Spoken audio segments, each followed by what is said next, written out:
Salam. Xalq televiziyasının yeni layihəsi olan Təhsil vaxtı verilişinin ilk buraxılışına baxırsınız. Təhsil millətin gələcəyidir demişdi ümummilli lider Heydər Əliyev. Məhz bu kəlamı mayak tutaraq təhsil vaxtı verilişində təhsildə baş verən yeniliklər, uğurlar, həmçinin problemlərdən danışacağıq. Verilişimizin qonağı Azərbaycan Memarlıq və İnşaat Universitetinin müəllimi Masil Dəmirovdur. Masil müəllimlə veriliş boyu ali təhsilin gənclərin təlim və tərbiyəsində rolundan söz açacağıq. Masil müəllim, xoş gəlmisiniz. Xoş gördük. Nizami Gəncəvi deyirdi ki, bağlı bir qapıya açar axtarsan, ancaq alimlərdə axtar, taparsan. Bu gün biz suallarımızın cavabını sizdə axtarmaq istəyirik. Bir müəllim kimi Azərbaycanın ali təhsilinin hazırki vəziyyətini necə qiymətləndirirsiniz? Ümumiyyətlə, ali təhsillə bağlı düşüncələriniz necədir? Təbii ki, ali təhsil sahəsi elə bir sahədir ki, bu haqda bir mənalı düşüncəyə sahib olmaq çox çətindir.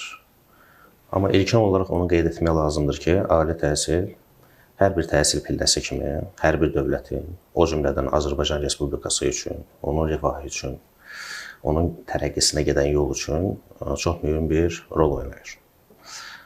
Ali təhsil müəssisəsi haqqında və yaxud ali təhsil müəssisələri sistemi haqqında, ali təhsil haqqında danışarkən iki istiqamətdə çıxış etmək olar. Bir sıravi vətəndaş kimi və bir müəllim kimi. Və onu deyə bilərəm ki, Azərbaycan Respublikasının, Azərbaycan xalqının ümummilli lideri Heydər Əliyevin bir çox statları, kəlamları vardır ki, hansı ki, bugünkü gündə bizim ümumilikdə nəinki ali təhsil, ümumilikdə ali təhsil sisteminin baza rolunu oynayır. Və bu təhsilin istiqamətlərini seçərkən hər bir vətəndaş özü dövlətin məqsədlərini, özünün gələcəkdəki məqsədlərini, yəni bu ümumilikdə bu faktorların səciyyəsi olaraq nəzərə alıb seçimini etməlidir. Yəni, ali təhsil təkcə prestij deyil. Ali təhsil gələcəyə qoyulan sərmayə, hər bir gəncin, hər bir vətəndaşın nəinki öz gələcəyinə, o cümlədən dövlətin gələcəyinə, xalqının gələcəyinə qoyulan bir sərmayədir. Və mənim fikrimcə, ali təhsil ilkin olaraq çox məsuliyyətli bir addımdır. Və bu addımı atmamışdan qabaq hər bir gənc kifayət qədər fikirləşməli, istiqaməti, prioritetləri düz seçməlidir. Masil bəy, ümumiyyətlə, bütün ölkələr üçün vahid, belə deyək də, universitet modeli mümkün deyil. Çünki burada ölkələrin tarixi məsələsi var, mədəniyyəti var, siyasi baxış bucağı var. Həmçinin hər bir universitetdə öz ölkəsinin ictimai həyatının üzvü bir hissəsi kimi formalaşır. Məhz buradan çıxış edərək bir sual vermək istəyirəm və mənə maraqlıdır bu sual. Məsələn, biz özüm universitet oxuyanda müəyyən qədər gördük ki, standart, belə deyək də, mühazilər oxunulurdu bəzən və yaxud da ki, Sovet dönəmindən olan tərcümə, qalın kitablar və bəzən səhv tərcümələr və s. Ümumiyyətlə, müəllimi olduğunuz universitetin tədris planı, həmçinin dərslikləri bugünün, məsələn, belə deyək, tədris etdiyiniz ixtisasın tələblərini nə qədər cavab verir? Ümumiyyətlə, sizi qane edirmi? Bilirsiniz, sualınız çox aktual sual olsa belə, amma mənim fikrimcə müəllimin burada fikri ikinci dərəcəlidir. Çünki biz təhsili veririk tələbələrə. Bir müəllim kimi müşahidələrimdən onu deyə bilərəm ki, bugünkü gündə dünya çox sürətlə inkişaf edir. Həm pozitiv baxımdan, həm negativ baxımdan. Pozitiv baxımdan, yəni bu texnoloji tərəqqi yolu çox sürətlidir və hər bir dövlətin əsas prioritet sahəsi olan təhsil sahəsi çalışır ki, bu ümumilikdə ümumdünya inkişafına inteqrasiyası güclü olsun, vaxtında olsun. Və təbii ki, bu təhsil prosesində tələbələrə verilən təhsil zamanı, dərsliklər, metodik vəsaitlər, ümumilikdə dərsin keyfiyyəti, tədrisin keyfiyyəti çox önəmli rol oynayır. Mən bir müəllim kimi deyə bilərəm ki, bəli, bugünkü gün üçün biz razıyıq. Nəyə görə? Çünki buna kifayət qədər həm rəsmi, həm mənəvi əsas var. Cənab Prezident İlham Əliyevin imzaladığı təhsil haqqında qanun sənədi bugünkü gündə bizim göstəricilərimizin baza sənədi rolunu oynayır. Yəni, o sənəddə Azərbaycan vətəndaşının Azərbaycan Respublikasının konstitusiyasında tənzimlənən qanunlar, təhsil haqqında normativ sənədlərin, təşkilati məsələlərin və ümumilikdə təhsil prosesinin tənzimlənməsi rolunu oynayan sənəddir. Və bugünkü gündə belə hər bir ali təhsil müəssisəsi, istər dövlət, istər özəl, istər peşə məktəbləri, yəni hər bir təhsil ocağı o sənədə əsaslanır və öz fəaliyyətini o sənədin üzərində qurur. Və bugünkü gündə dərsliklər belə bilirsiniz, nəzərə alsaq ki, biz Memarlıq və İnşaat Universiteti olaraq texniki peşə sahiblərini yetişdiririk. Yəni əsasən humanitar yox. Bizdə düzdür, iqtisadi yönümlü ixtisaslar da var. Əsasən amma texniki yönəmdə yetişir bizim gənclərimiz. Bu sahənin özünə məxsus çətinlikləri var. Amma o demək deyil ki, o mümkün deyil. Humanitardan fərqli olaraq texniki peşə sahibləri, yəni bu istiqamətdə təhsil alan gənclər və ümumiyyətlə hər bir istiqamətdə çalışan gənclər, təhsil alan gənc gərək özü üzərində çalışsın. Oxumaq istəyən tələbə, bu mənim subyektiv fikrimdir təbii ki, oxumaq istəyən tələbə siz qeyd etdiyiniz dərs vəsaitinin köhnə modeli olmasını, tədris planı, tədris prosesi, düzdür, onlar çox ciddi təsir göstərir təhsilin almasına. Amma yekun olaraq oxuyan tələbə, oxumaq istəyən insan çalışıb bir vasitə tapıb, özdəki 21-ci əsrdə sosial şəbəkələrin, bugünkü gündə dünya internetində bizdə çıxış var. Bizim Respublika ərazisində internetlə bağlı heç bir problem yoxdur. Yəni, oxumaq istəyən tələbə hər bir halda çıxış yolunu tapıb oxuyacaq. Amma o demək deyil ki, ali təhsil müəssisələri tələbələri, gəncləri lazım olan tədrisi, metodiki vəsaitlə təmin etməməlidir. Xeyr, bu istiqamətdə işlər gedir. Mən hətta deyərdim ki, ciddi işlər gedir. Gündən-günə, ildən-ilə yenilənir. Dərsliklər də yenilənir, dərs vəsaitlər də yenilənir, metodiki vəsaitlər yenilənir və s. Deməli, texniki sahənin humanitar sahəyə nisbətən müəyyən qədər çətinliklərindən söz açdınız. Mənə maraqlıdır. Siz tədris boyu, ümumiyyətlə, tələbələrlə işləyərkən hansı çətinliklərlə qarşılaşırsınız? Hal-hazırda tədris prosesində heç bir çətinliklə biz rastlaşmırıq.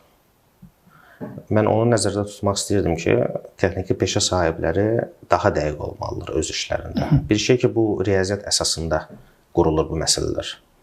Məsələn, bizdə Memarlıq və İnşaat Universiteti olaraq memarlar, inşaatçılar, mühəndislər yetişdirir bizim ali təhsil müəssisəmiz. Və adından bəlli olduğu kimi, əgər bu insan gələcəkdə mühəndis olacaqsa, bu nəinki öz vəzifəsini layiqincə yerinə yetirməyə bacarmalıdır. Həm də bir şəxsiyyət kimi dəqiq olmalıdır. Formalaşmalıdır, yetişməlidir. Təbii ki. Bu da onu gətirib çıxardır ki, texniki ali təhsil müəssisələri, o cümlədə Memarlıq və İnşaat Universiteti, savaddan əlavə həmçinin tələbələrin, gənclərin şəxsiyyət kimi formalaşmasına da çox böyük töhfə vermə qabiliyyətinə malikdir. Qüvvət elmdədir, başqa cür heç kəsə üstünlük eləyə bilməz. Bəli. Hər uca rütbədən bilinir fəqət alimin rütbəsi ucadır əlbət. Məsələn, rütbəniz çox ucadır. Bir müəllimin, elə müəllim adının rütbəsi çox uca səslənir. Ümumiyyətlə, bir müəllim olaraq, universitetin gənc müəllimi olaraq, yeni dövrün çağırışlarından irəli gələn tələblərin yerinə yetirilməsi istiqamətində hansı işlər görmüsünüz? Mən orta məktəbdə oxuyarkən bizim bir müəllimimiz var idi, tarix müəllimi. Onun yaxşı bir kəlamı var idi, mən onu yadımda saxladım. O demişdi, biri var müəllim olmaq, biri var müəllim işləmək. İlkin baxışdan bunlar eyni fikirlərdir, amma xeyr, biraz dərinliyinə getsək, biz görə bilərik ki, bunlar fərqli istiqamətli fikirlərdir. Yəni, bugünkü günə düzdür, müəllim ali bir rütbədir, müəllimlik müqəddəs bir peşədir. Kifayət qədər səbir, kifayət qədər kvalifikasiya tələb edən səbirdir. Çünki müəllimlik elə bir peşədir ki, müəllim gərək hər bir dərs dediyi, təhsil verdiyi gəncə, insana öz ailə üzvü kimi baxsın. Çünki başqa cür ola bilməz. Yəni, evdə biz həmişə belə görmüşük ki, evdə valideyndir, evdən kənarda müəllimdir.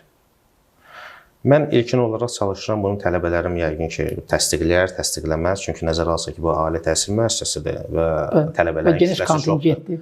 Təbii ki, kontingent genişdir, fikirlər genişdir. Bugünkü gündə gəncliyimiz üçün dövlət ərazisində kifayət qədər şərait yaradılıb ki, fikir azadlığı, bunlar artıq elə bir dövrü yaşayırlar ki, keçid dövrüdür. Onlar artıq bir şəxsiyyət kimi formalaşmaq üzrə deyir, daha doğrusu o mərhələnin sonundadırlar.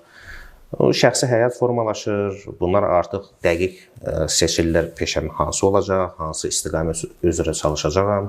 Yəni biraz fikir baxımından fikir ayrılığı ola bilər. Ona görə bir mənalı olaraq mən bir söz deyə bilmərəm bu haqqda.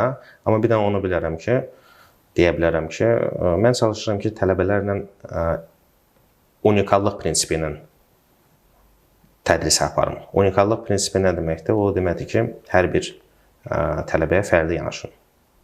Çünki bir də görürsünüz ki, elə bir tələbə, elə bir gənc olur ki, onda o potensialı biz hiss eləyirik. Yəni bundan ciddi mühəndis çıxar. Amma universitet hüdudlarının kənarından bir də görürsən, ola bilər hansısa bir problem bu gənci layiqincə özünü aça bilmir, göstərə bilmir. Və müəllimin vəzifəsi nəinki təhsil vermək, həmçinin o prosesləri müşahidə eləmək, diqqətli olmaq.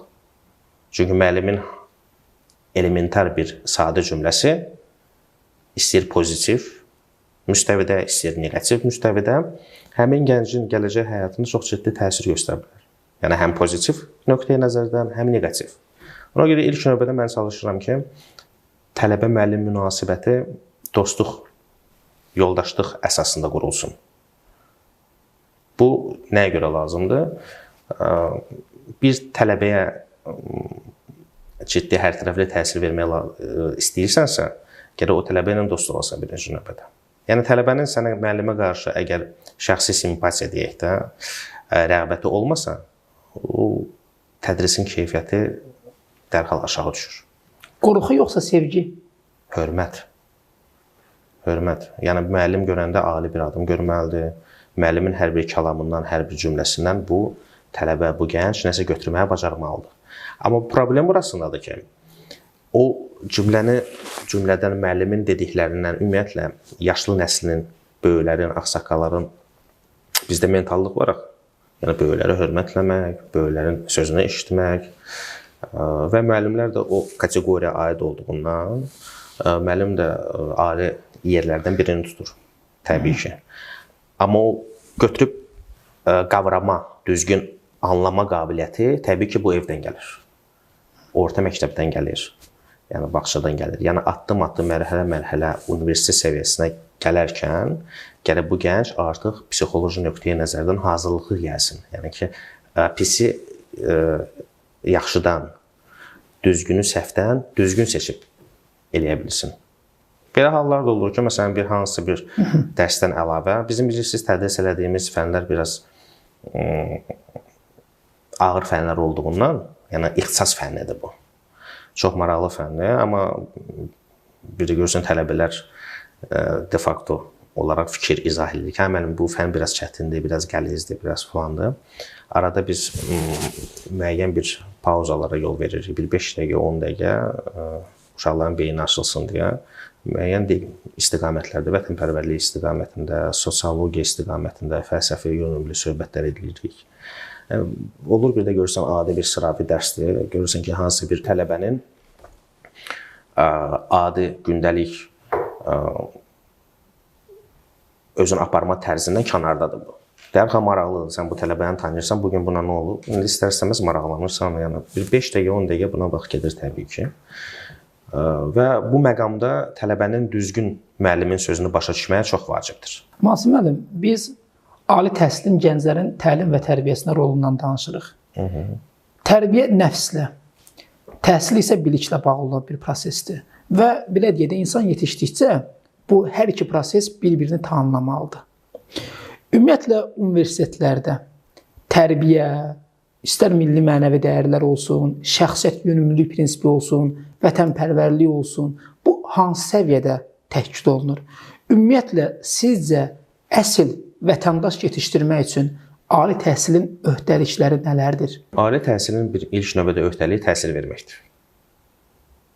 Sadəcə olaraq bizim Azərbaycanın tarixinin, yəni Azərbaycan xalqının zənginliyi, zəngin tarixi gətirib bizim bugünkü gündə formalaşan mentallığa gətirib çıxardı. Və bu mentallıq bizə deyir ki, hər bir Azərbaycan xalqının nümayəndəsinə özün kimi yanaş. Bizim Azərbaycan dövlətinin üstün tərəflərindən biri elə budur. Məsələn, əgər biz dünya təhsil sistemindən danışsaq, mən dərs dediyim tələbələrin bir hissəsi, məsələn, xaricdə təhsillərini davam edirlər. Və ünsiyyət qurulur, bir də görürsən gələndə gəlirlər universitetə, kafedraya, görüşürlər bizimlə, söhbət edirik, biz maraqlanırıq, necədir? Universitetimiz özü daimi olaraq məzun bankı var bizim universitetin. Hər bir məzunla mütəmadi olaraq əlaqə saxlanılır. Çünki gəncdir, ola bilər ki, universiteti bitirib, amma hal-hazırda işsizdir. Həm də təhsil almaqdan əlavə, öncədən qeyd etdiyim kimi, şəxsiyyət kimi gənclərin formalaşması çox mühüm rol oynayır. Çünki mən tələbələrə sıravi misallardan gətirərkən belə bir müqayisə gətirirəm. Bir də görürsən tələbədir, bugünkü gündə tələbələrimiz işləyir, bugünkü gündə digər fəaliyyətlər, magistraturaya hazırlaşırlar, müəyyən bir vaxt qıtlığı olur və nəzərə alsaq bunlar bioloji olaraq gəncdirlər hələ. Təbii ki, müəyyən fikir uyğunsuzluğu baş verir bunların arasında və mən onlara həmişə belə bir misal gətirirəm. Nə qədər ki, gəncsiniz, hər bir gənc öz şəxsiyyətinin formalaşmasında daha məsuliyyətli olmalıdır. Çünki bugünkü gündə zaten ali təhsil müəssisəsində aldığımız tədris düzdür, kütləvi formada sizə müsbət təsir göstərir. Amma siz müstəqil dövrdə, müstəqil internet, IT dövründə istədiyiniz materialı tapıb, oxuyub, özünüzü təkmilləşdirə bilərsiniz. Amma siz şəxsiyyət kimi formalaşmaq üçün vaxtınız gedir. Hər şeyin öz vaxtı saatı var. Yəni, bugünkü gündə vaxtınızı səmərəsiz istifadə etməyin. Çünki iki tələbədir. Bir tələbə yaxşı mütəxəssis, amma şəxsiyyəti natamam formalaşmış insandır. Ona görə yox ki, o pis insandır. Xeyr, söhbət onun cəmiyyətin tələblərinə uyğun addım atmasından gedir. Və yaxud ikinci variant, şəxsiyyəti artıq tam formalaşmış, amma bilik səviyyəsi o qədər də parlaq deyil. Amma potensialı var. Yəni, bu şəxsiyyəti gərək birinci formalaşdırasan ki, sən gələcəkdə müstəqil şəkildə istədiyin istiqaməti müstəqil şəkildə öyrənə biləsən. Nasir müəllim, problemlər var. Problemlərin biri odur ki, məsələn, biz bəzən görürük ki, təhsilin bir pilləsi digər pilləsini inkar edir və yaxud da ki, bağlantılar zəifdir. Məsələn, mənim yadıma gəlir ki, mən universitetdə oxuyanda Azərbaycan dilindən universitetə keçdiyim məsələ orta məktəbə ziddiyyət təşkil edirdi. Ümumiyyətlə, zəngin təcrübəyə malik bir mütəxəssis kimi təhsil pillələri arasında əlaqələrin zəif olmasının səbəbləri barədə nə düşünürsünüz? Bu zəifliyi necə aradan qaldırmaq lazımdır ki, bağlantı möhkəm olsun? Zəiflik bu normal haldır. Çünki biz müstəqilliyimizi 90-cı illərin əvvəllərində əldə etdikdən sonra müəyyən bir il, 93-cü ilə qədər çox böyük faciələrlə rastlaşdıq. İstir dövlət səviyyəsində, istir bizim xalqımız və təbii ki, bu təhsil sisteminə ümumilikdə bu sistemdən yan keçmədi. Yəni, təhsil sistemini demək olar ki, çökdürdü, iflas vəziyyətinə gətirib çıxartdı. Və ümumilikdə təhsil sistemini iki perioda bölmək olar. 1993-2003-cü illər, bir də 2003-cü ildən bugünə qədər. Birinci dövr 1993-2003-cü il dövrü quruculuq dövrü getdi bizdə. O cümlədən təhsil sisteminin yenidən qurulması, maddi-texniki bazanın təməlinin qoyulması, infrastrukturun yaradılması, belə deyək, sadə dildə ayağa qalxmaq prinsipi getdi. 2003-cü ildən bu tərəfə cənab prezident İlham Əliyevin təşəbbüsü ilə təbii ki, bizdə modernləşmə dövrü başladı. Artıq o siz dediyiniz bağlantılar ki, hansılar ki var idi, mən sizinlə razıyam. Bu olub və bu normal haldır. Əgər hansısa bir əlaqənin zəifliyi varsa, deməli, bu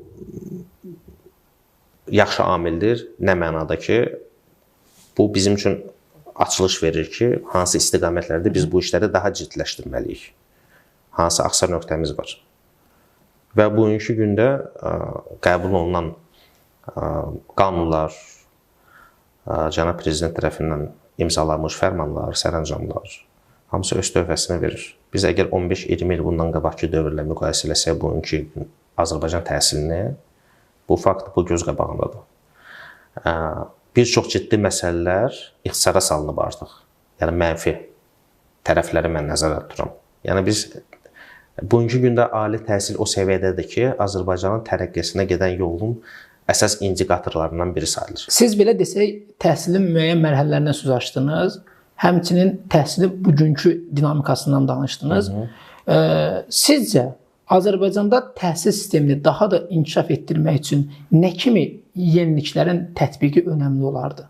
Gözəl sualdır və ən nöqtəli sualdır və buna görə xüsusi təşəkkürümü bildirirəm.